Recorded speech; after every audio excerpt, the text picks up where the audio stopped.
Welcome to Bangladesh. এই মুহূর্তে আমি দাঁড়িয়ে আছি লন্ডনের বিখ্যাত ম্যারিটাইম মিউজিয়ামের ভিতরে। এই হচ্ছে আমাদের সাবকন্টিনেন্টের ব্রিটিশ বিরোধী আন্দোলনের অন্যতম নেতা টিপু সুলতান। এই যে আমাদের Chittagong, this is my country, say where is it. তো আর কি কি আছে এটার ভিতরে আমি অবশ্যই ঘুরে ঘুরে দেখাবো, আশা করি আপনারা সাথে থাকবেন।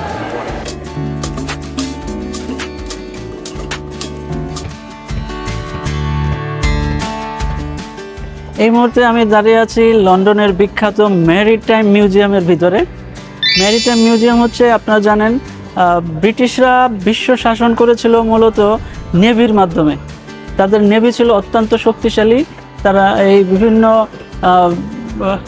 বিভিন্ন ইনফরমেশনগুলো নিজেরা আগে কালেক্ট করতো, তৈরি করতো। সেই ইনফরমেশনের ভিত্তিতে তারা পৃথিবীর বিভিন্ন দেশে যাইতো, তারা বিভিন্ন দেশ দখল করতো অথবা কোথাও ব্যবসা বাণিজ্য ইত্যাদি শুরু করতো, এবং এসবগুলো করতে হতো নেভির মাধ্যমে। ম্যারিটাইম, এটা হচ্ছে সেই ম্যারিটাইম মিউজিয়াম, যে মিউজিয়ামের ভিতরে ব্রিটিশদের বিভিন্ন সময়ে আবিষ্কারকৃত বিভিন্ন ধরনের নৌকা, জাহাজ বা এই ধরনের যে বিষয়গুলো আছে সব সুন্দর করে সংরক্ষণ করা আছে। এই যে আমাদের চিটাগাং এবং সুন্দরবন ন্যাশনাল পার্ক। এখন আমি বসে আছি লন্ডনের ম্যারিটাইম মিউজিয়ামে। ম্যারিটাইম মিউজিয়ামের ভিতরে চমৎকার করে একটি বিশ্বের সকল দেশের একটি চমৎকার নেভাল, অর্থাৎ নৌ পথ দিয়ে যেই রোডগুলো আছে সেগুলো নিয়ে একটি ম্যাপ তৈরি করেছে। এটা হচ্ছে সেই ম্যাপ। আর ওইখানে দেখা যাচ্ছে আমাদের বাংলাদেশ এবং সুন্দরবন, কারণ চিটাগাংয়ের পোর্ট আছে, সেই পোর্টগুলোকে গুরুত্বের সাথে তারা প্রকাশ করেছে।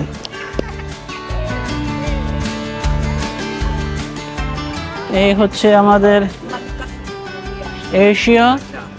Yes, that's Indonesia. No, I said Asia. This is my country. Say where is it? Say where for my Okay. Chittagong? Chittagong. Which city? Chittagong. Which country's part? It's not country's name. Yeah, So what is that? tell me. It's question for you. About that. Oh, you're not good about geography? Here now. Thailand? No. Bangladesh. Bangladesh. Oh, you are failed. You all are failed. We are neighbor. Look at Indonesia. Yeah, Indonesia. Which part? Aceh? No, I Sumatra? Borneo. I was working on Borneo. Okay. Aceh. Because You're from in Indonesia- you're born in Aceh. Fortuna. Oh. No, I was I'm not born. Because in Indonesia we have a 17 It's countries. 1700 island. I know. Aceh is here. Yeah. 17,000. 70,000 island. 7,000 island. Yeah. Oh, it's huge. Big and small island. Okay, then next time I will visit Indonesia. Go You to are Bali. welcome. If you just want to go to Sumatra Island, Mhm. there's many good places here. Okay, I'll go. I'll go. And then this island, the name is Borneo, and then you can find 3 countries here in one island. Indonesia, Indonesia, Malaysia. Yeah, Darussalam. from Malaysia I can go to Indonesia by bus. Yeah. Yeah. Welcome to Welcome to Indonesia.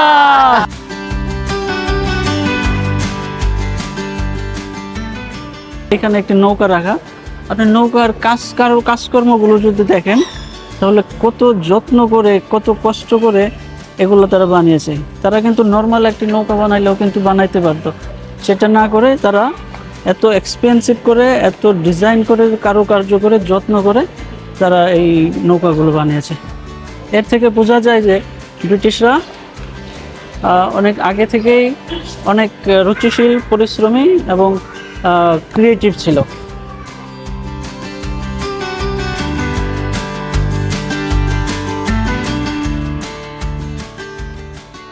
ব্রিটিশরা যখন নিজেদের কর্তৃত্ব, নিজেদের ব্যবসা বাণিজ্য বিশ্বের বিভিন্ন জায়গায় ছড়িয়ে দিতে লাগলো, তখন তারা প্রাথমিক পর্যায়ে সাধারণ যে নৌকাগুলো সেগুলো ব্যবহার করতো। কিন্তু এরপরে আমেরিকা সহ আরও বিভিন্ন দেশ যখন এই কম্পিটিশনে চলে আসে, তখন তাদের প্রয়োজন হয় দ্রুতগামীর কোনো যান। তখন আবিষ্কার করা হয় এই ধরনের স্পিডবোটের মতো। এটির নাম হচ্ছে মিস ব্রিটেন 3। 1900 সাল পর্যন্ত এইটাই ছিল বিশ্বের সবচেয়ে শক্তিশালী একটি নৌযান।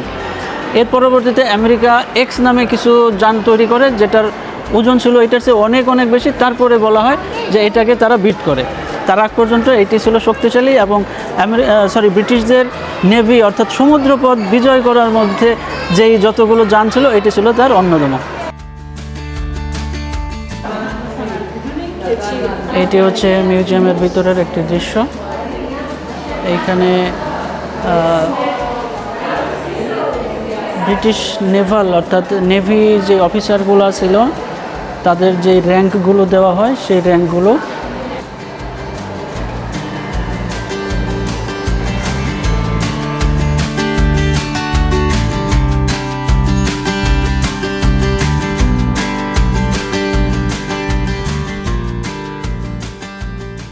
মিউজিয়াম বলতে সাধারণত অতীতের বিভিন্ন জিনিসপত্রকে বোঝায়, কিন্তু এই মিউজিয়ামটাকে এত বেশি আধুনিক করা হয়েছে যা আসলে না দেখলে বোঝা যায় না। প্রতিটি বিষয়কে আধুনিকভাবে সুন্দরভাবে ফুটিয়ে তুলছে মাল্টিমিডিয়ার মাধ্যমে। কিভাবে এখানে সমুদ্রের ঢেউয়ের মতো করে বোঝানো হচ্ছে যে এটা সমুদ্রের একটা পার্ট। খুব সুন্দর, চমৎকার। মনে হচ্ছে সমুদ্রের যে ফিলটা, সেই ফিলটা আনার জন্য এখানে সমুদ্রের ঢেউ রাখা হয়েছে, আবার ব্যাকগ্রাউন্ড মিউজিকে দেওয়া হচ্ছে সমুদ্রের একটি চমৎকার শব্দ। তো রয়্যাল মিউজিয়াম হিসেবে রয়্যাল যে একটা ভাব, সেই ভাবটাও এখানে খুব সুন্দরভাবে ফুটিয়ে তুলছে এই ব্রিটিশরা। এখন আমি দাঁড়িয়ে আছি এই মিউজিয়ামটির বিজনেস পার্টে, অর্থাৎ ব্রিটিশ কোম্পানিরা, ব্রিটিশ নেভালরা কীভাবে বিশ্বের বিভিন্ন প্রান্তে বিজনেস করতো এবং বিজনেসের জন্য চলে যেত। তার অন্যতম একটি হচ্ছে ইস্ট ইন্ডিয়া কোম্পানি।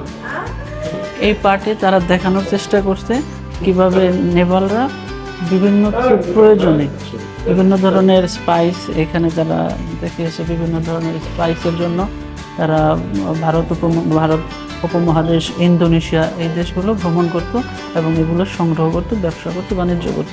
এবং সেই সূত্রে তারা ইন্ডিয়া যেয়ে তারা একসময় কর্তৃত্ব প্রতিষ্ঠা করার চেষ্টা করে। এবং এর পরবর্তীতে যে ব্রিটিশ বিরোধী আন্দোলন হয়, সেই আন্দোলনে বিশেষ বিশেষ ব্যক্তি যারা ছিলেন তাদেরও কিছুটা মেমোরি এখানে তারা সংরক্ষণ করে রেখেছে। যদিও সেই সমস্ত ইতিহাস তারা তাদের নিজেদের মতো করে লিখছে। আমাদের কাছে আমরা একইভাবে লিখি, কিন্তু তারা তাদের অ্যাঙ্গেল থেকে নেহেরু, তারপরে টিপু সুলতান, এরপরে মহাত্মা গান্ধী, এদের জীবনী নিয়ে সুন্দর একটি মিউজিয়াম তৈরি করছে। এই হচ্ছে আমাদের সাবকন্টিনেন্টের ব্রিটিশ বিরোধী আন্দোলনের অন্যতম নেতা টিপু সুলতান। এখানে টিপু সুলতানকে আমার কাছে মনে হচ্ছে যে অনেকটা ফানি হিসেবে উপস্থাপন করেছে, কিন্তু সে একজন হিরো মানুষ। তবে তার বিবরণীতে লিখছে যে সে ভারত উপমহাদেশে অত্যন্ত জনপ্রিয় এবং একজন হিরো। কিন্তু আমি যতটুকু জানতে পারলাম এখানে আগে অন্য কিছু লেখা ছিল। তারা টিপু সুলতানকে একজন টেররিস্ট হিসেবে উল্লেখ করার চেষ্টা করেছিল, কিন্তু ভারতবাসী বা আমাদের সাবকন্টিনেন্টের মানুষ যারা আছে তাদের প্রতিবাদের মুখে তারা এই লেখাটি পরিবর্তন করে দেয়।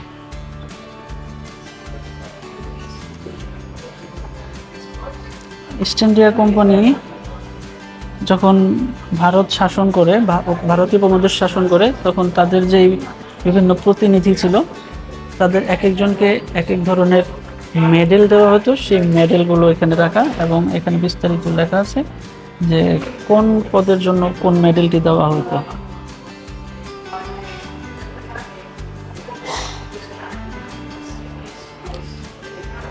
এখানে জওহরলাল নেহরু এবং মহাত্মা গান্ধী, তারা ব্রিটিশ বিরোধী আন্দোলনের অন্যতম দুই নেতা ছিলেন, সেখানে তারা ফুটিয়ে তোলার চেষ্টা করছেন।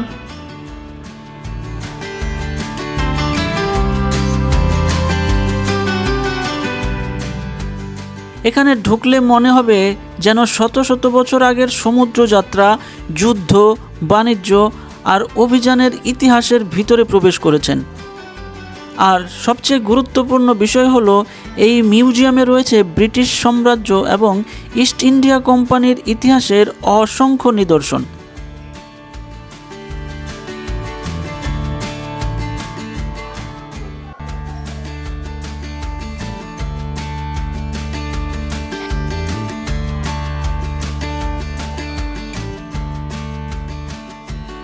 এই মিউজিয়ামটি 1937 সালে প্রতিষ্ঠিত হয় এবং বর্তমানে এটি বিশ্বের বৃহত্তম সামুদ্রিক জাদুঘরগুলোর একটি।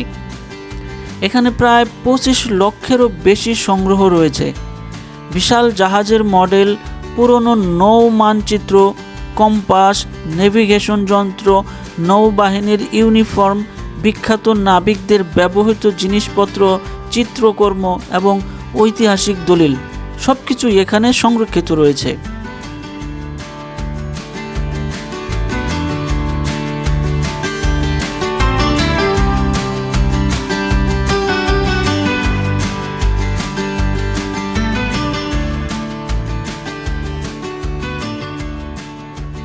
Baltic Memorial Glasses.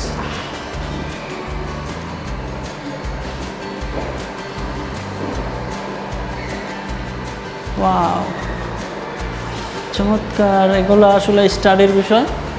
যত পড়ালেখা করা যাবে, এটা নিয়ে যত গবেষণা করবে তত বেশি জানা যাবে। বাংলাদেশ, ভারত ও উপমহাদেশের মানুষের জন্য এই মিউজিয়ামের সবচেয়ে গুরুত্বপূর্ণ অংশগুলোর একটি হলো traders, the east India company and Asia gallery. East India company 1600 সালে শুধুমাত্র একটি বাণিজ্যিক প্রতিষ্ঠান হিসেবে যাত্রা শুরু করেছিল, কিন্তু সময়ের সঙ্গে সঙ্গে তারা শুধু ব্যবসায়ী থাকেনি, ধীরে ধীরে বিশাল সামরিক ও রাজনৈতিক শক্তিতে পরিণত হয়। একসময় ভারতীয় উপমহাদেশের বড় অংশ তাদের নিয়ন্ত্রণে চলে যায়।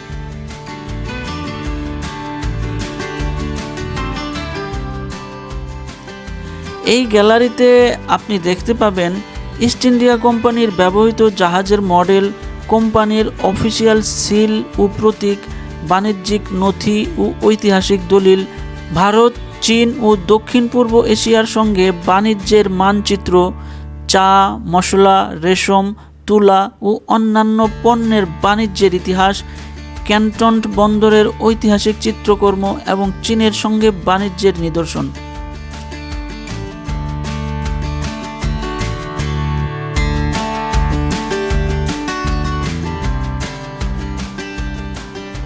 এই গ্যালারিতে শুধু কোম্পানির সাফল্যের গল্প নয়, বরং উপনিবেশবাদ, শোষণ, দাসত্ব, যুদ্ধ এবং এশিয়ার মানুষের উপর এর দীর্ঘমেয়াদী প্রভাবও তুলে ধরা হয়েছে।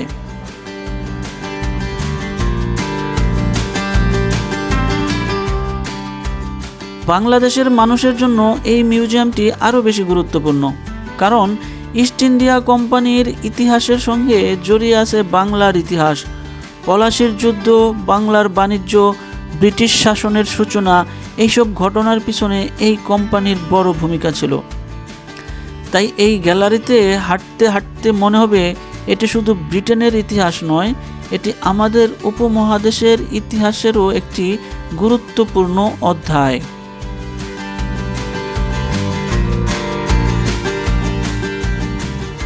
আপনি যদি কখনো লন্ডনের গ্রিনিচে আসেন, তাহলে ন্যাশনাল ম্যারিটাইম মিউজিয়াম অবশ্যই ঘুরে দেখবেন। এখানে শুধু জাহাজ বা সমুদ্রের গল্প নয়, বরং এমন এক ইতিহাস লুকিয়ে আছে যা বদলে দিয়েছিল পুরো বিশ্বের রাজনীতি, বাণিজ্য এবং আমাদের উপমহাদেশের ভবিষ্যৎ।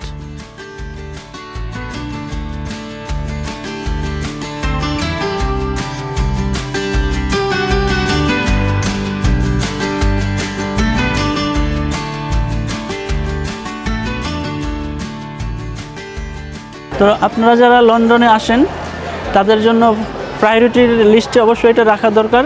এখানে আসলে আপনারা আমাদের পৃথিবীর যে প্রোগ্রেস হয়েছে, কিভাবে হয়েছে এবং এর পিছনে যে কত ধরনের কন্ট্রিবিউশন ছিল ব্রিটিশদের, সেই বিষয়গুলো খুব ভালোভাবে জানতে পারবেন। ভিডিওটি ভালো লাগলে অবশ্যই লাইক করবেন, বন্ধুদের সঙ্গে শেয়ার করবেন এবং পৃথিবীর বিভিন্ন দেশের ইতিহাস, ভ্রমণ ও ভিসা সম্পর্কিত আরও ভিডিও দেখতে চ্যানেলটি সাবস্ক্রাইব করতে ভুলবেন না। দেখা হবে পরবর্তী ভিডিওতে নতুন কোনো স্থানে, নতুন কোনো বিষয়ে। সে পর্যন্ত সবাই ভালো থাকবেন, সুস্থ থাকবেন, নিরাপদ থাকবেন। ধন্যবাদ।